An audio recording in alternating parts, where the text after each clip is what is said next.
De quelle affaire parle-t-on, Sarah Lou? Alors, on parle de l'affaire dite Paul Bismuth ou de l'affaire des écoutes qui démarre il y a déjà presque 4 ans, le 26 février 2014, avec l'ouverture d'une information judiciaire ouverte pour trafic d'influence et corruption passive. En fait, les juges qui instruisaient l'affaire libyenne avaient mis sur écoute Nicolas Sarkozy et dans le cadre de ces écoutes, il s'était rendu compte qu'il conversait avec son avocat sur d'autres téléphones, des lignes secrètes, et que Nicolas Sarkozy se faisait appeler sur cette ligne Paul Bismuth, d'où le nom de cette affaire. Et ils se sont rendus compte que dans ces conversations, Nicolas Sarkozy évoquait avec son avocat un troisième homme, Gilbert Azibert, un haut magistrat de la Cour de cassation.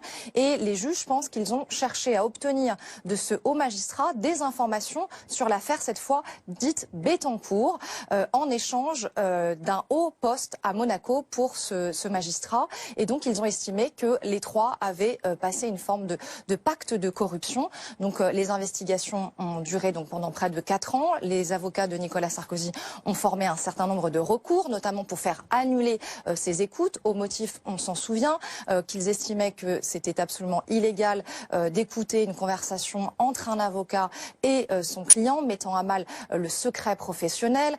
S'en était suivi une bronca des avocats qui eux-mêmes avaient dénoncé ces écoutes. Ils n'ont pas obtenu gain de cause. La Cour de cassation a validé ces écoutes. Donc les juges d'instruction, elles étaient deux femmes, ont signé le 26 mars précisément cette ordonnance de renvoi.